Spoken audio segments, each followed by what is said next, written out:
What I want to talk about on today's call is the state of marketing, the power of focus, Facebook advertising, the best 3 sales questions, video marketing, the importance of faces. This call is being recorded. So what I want to talk about on today's call for the coaching portion is what I call the worst moment in sales. And we've all been there, no matter how talented we are. You get to the end of a great call with a great lead, and they say no. And then they say no again. And then they say no again. And it's sort of, you tried to be the lion, but they actually made you the lamb. They actually are not going to move forward. And people don't want to talk a lot about that moment because it certainly hurts when it happens, but it's a teachable moment because it's a moment that happens a lot. I mean, our close rates are world class, but most people's are not. I mean, no matter how great you are at sales, 50% to 80 to 90 to 95% of your leads are not going to commit after your first close. And that's just the reality of the industry we're in. And if you think about the price point that you sell at, as that goes up, the sort of legit objections happen more often about having to consult someone, think it over before they invest.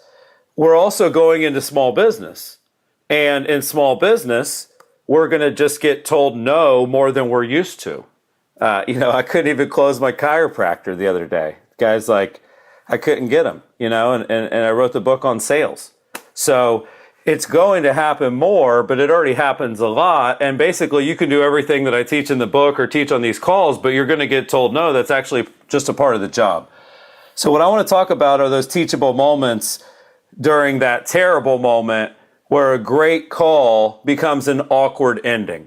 And obviously you guys know if they ask a buying question or if they give you some kind of lightweight objection, we use a technique called arcing, acknowledge, respond, close again. But I want you guys to think about a couple things during this awkward moment. One is, should you twist their arm or break their arm? When I was at Quicken Loans, we knew because of the setup, because of the product, because of the competition, we knew that if we hung up that phone without getting the deal, 98, 99% of the time, we would never hear back from that lead. And so in that case, you almost might as well break their arm trying because twisting their arm doesn't help. If they don't commit, they're gone.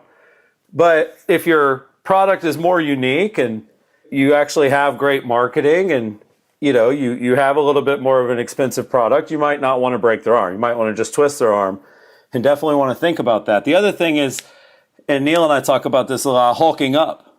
There's times where you have to sit up in your chair and say, ma'am, sir, you're making the wrong decision and here's why. I understand what you're saying, but I'm right in this situation and you're not. And I need your credit card number because this is what you're supposed to do. Like, I get that. There's times where you got to hulk up on people. But you also have times where you have to not hulk up on somebody. Because think about it. If you hulk up and it still doesn't work, that's who they're picturing calling back. We want to be able to close and be the Hulk if we need to, break or twist their arm if we need to. But we also need to understand that if we burn less bridges, we'll get more deals. So this is really going to be about when we can't get the deal, when we can't get the sale. And I'm going to go through some of my tips and then we'll go around the horn to hear how you guys handle this sort of terrible moment. But I call this preferred additional outcomes, PAO, preferred additional outcomes. So if somebody's really serious, it's a great call with a great lead and they just need to check their budget or they need to talk to somebody. Like, my first preferred additional outcome is that I would call them back later that day. Like, hey, you know what? I totally get it. I don't want to break your arm here. I know this is the right fit. It sounds like you do too. Can I call you back later this afternoon, give you a few hours to think about it? If you need to talk to your wife or think or pray or whatever the objection may be, several hours is enough time to do that. Or, of course, overnight. My second preferred additional outcome would be, hey, how about this? Why don't you sleep on it? Let me call you back tomorrow. Or maybe a couple days later this week, right? So I'm willing to go tomorrow or later this week if the case presents itself. My third outcome is, they don't even want that, right? So it's kind of going down this path. So it's, later today's too soon, next week's too soon. Okay, well, how about this? How about I send you some information, and then how long until you want me to follow up? You want to be a month? You want to wait till we can print $100 bills? You tell me. And that would just be based on their temperature.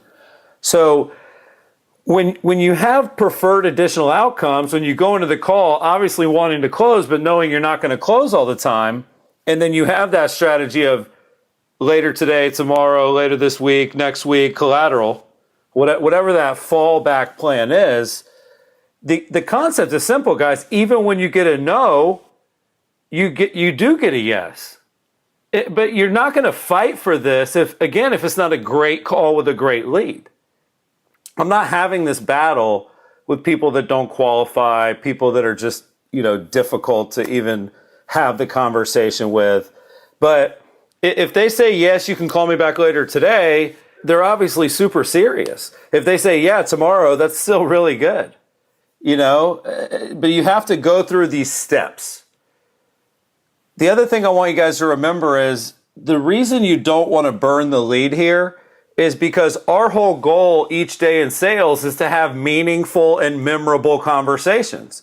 So on a call like this at the end where you thought they were signing, they thought they were signing, and it ended awkwardly, we already dug deep. We already built rapport. We've already got notes on them. When we call back, we've got a ton of information in the CRM. We're going to have lead alerts. We're going to have marketing happening all the time. That's going to bring them back to our site. So ultimately, when it's a no, we turn it into a yes. That's a big part of kind of even just the Black Lab mindset, the positive mental, attitude. I do think lastly, when you get a no, especially on one of these long calls where you thought they were going to sign, you have to move on as quickly as you can. Like one technique I would use, because you never know if the next call is going to be great or bad. But if you go through a long call where you thought you were going to get a deal and it didn't work out, call a colleague, call your manager, call a client that you signed a month ago that is killing it to just have them tell you how it's helped their business. I'm a big fan of when you get a yes and when you get a deal, you just keep dialing. But at the end of some of these tough calls, you definitely don't want to, dwell on it. At Quicken Loans, they would call it a reset. Go in the lobby, let somebody yell at you and tell you that you're great, and then get back out there and get at it. I'll also say, when it gets to the point where they don't want the call back, they want the collateral, please make sure you guys have a template for that. Sarah, if we don't have one, we should. We want to provide the team a template, because the last thing you want to do is 5-6 times a day, hey, thanks for your time. I know you didn't buy anything, but Hey, thanks for your time. I know you didn't want a contract, but I thought I'd keep in touch. Like, you don't want to type that over and over. That sucks. So ultimately, no matter how good we are at sales, no matter how many techniques we implement or how valuable our product is or how qualified our leads are, we all get told no. And I think the way that we handle no, it really is important to our pipeline, our W-2, right? When you get that no up front like this, it might hit your paycheck. But the way you handle these no's over time and at scale, it really hits your paycheck.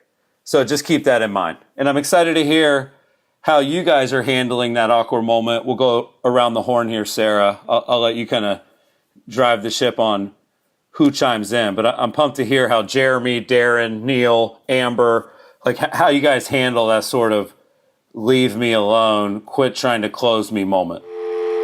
Hey, this is Chris. Thanks for listening to my call. If you enjoyed the call, please subscribe right now. Also, share the episode and use the hashtag #CallsWithChris. Every week, I choose a few people randomly to win a free signed copy of the conversion code, my USA Today best-selling book. You can also visit Curaytor.com.